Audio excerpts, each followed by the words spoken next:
Prosím. Děkuji, pane předsedo. Já bych chtěl jako europoslanec za Českou republiku, ale i jako lékař a občan říci, že považuji tuto situaci samozřejmě za velmi vážnou. Domnívám se, že po právu jsem překvapen opožděnou reakcí odpovědných orgánů a institucí. Tyto orgány měly podle mně dostupných informací delší dobu indikace, které naznačovaly možnost oběhu falšovaného alkoholu, renomovaných značek v distribuční síti a tudíž možného ohrožení zdraví občanů. Problém bylo třeba řešit dříve a jinými metodami, než je pouhé zavedení prohibice. Jako lékař bych použil přirovnání, když jsme se nevěnovali účinné prevenci, zůstávají k léčbě pouze radikální, bolestivé prostředky. Dopad pozdě přijímaných opatření je nejenom v rostoucím počtu úmrtí a podezření na poškození zdraví, ale i dopad ekonomický. Bohužel, jak to bývá v podobných situacích, budou postiženi zejména ti, kteří dodržovali určená pravidla. Samozřejmě, že vnímám, že touto situací je poškozeno renomé České republiky. Budu se intenzivně zajímat o to, jaké kroky v oblasti legislativní, kontrolní budou učiněni, včetně vyvození osobní odpovědnosti těch, kteří selhali. Společně si z této situace musíme vzít ponaučení i jako Evropský parlament.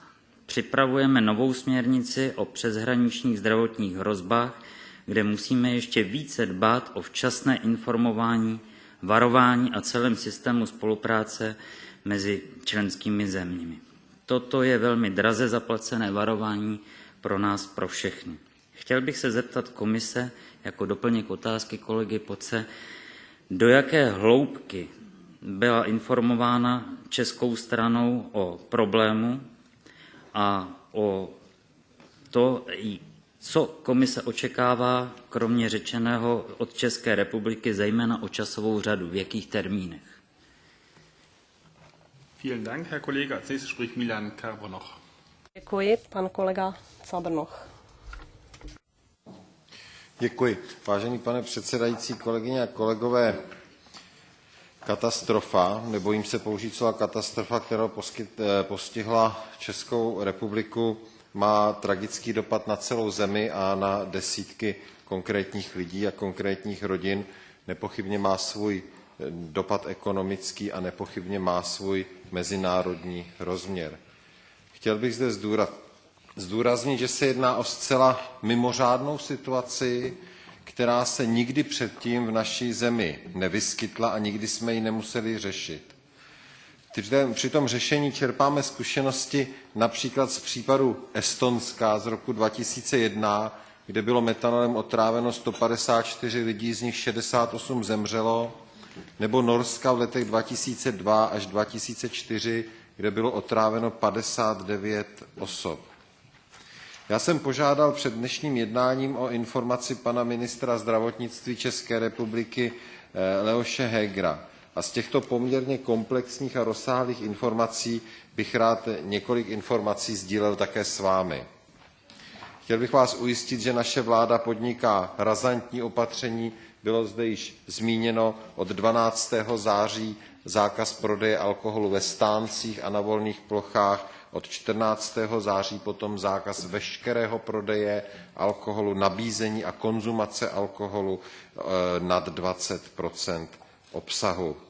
Chtěl bych vás ujistit, že naše země prováděla řádnou kontrolní činnost i v minulých letech. Jen tak namátkou v roce 2011 bylo provedeno 24 219 kontrol a za první polovinu tohoto roku bylo provedeno 16 981 kontrol a v žádné z nich nikdy nebyl metanol v takovém množství nalezen.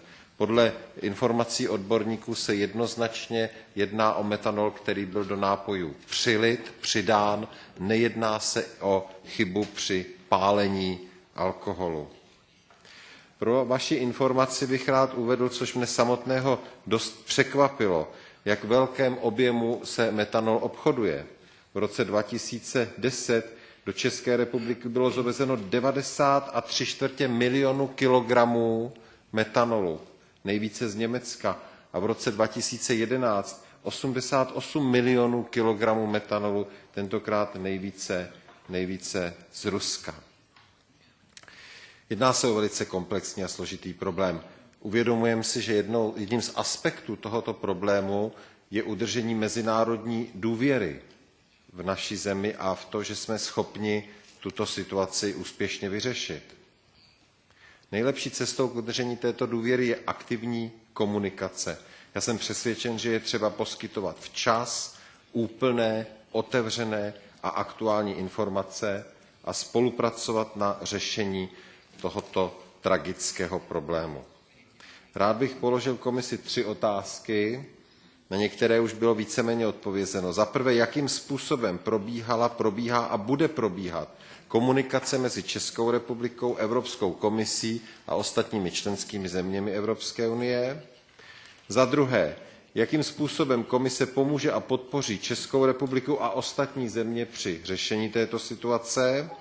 A za třetí, jaké poučení si z probíhající krize, z probíhajícího případu metanolu vezmeme pro naši práci na nové legislativě v této oblasti, kterou máme shodou okolností na programu jednání našeho výboru. Děkuji. Děkuji, pane kolego. A nyní bych chtěl dát slovo bývalému ministryni zdravotnictví České republiky paní Zuzaně Rojtové. Děkuji, pane předsedo. Já také vnímám tu situaci jako velkou katastrofu, zejména protože došlo k úmrtí lidí a pravděpodobně ještě někteří, kteří jsou v nemocnicích, přibudou. To, co nám všem leží na srdci, je samozřejmě důvěra v to, že funguje jak správa na úrovni České republiky, tak také je ve hře důvěra v evropský vnitřní trh. Já bych tomu chtěla říct, že od počátku Česká republika postupovala velice transparentně a že je to i ze strany bilaterálních partnerů kvitováno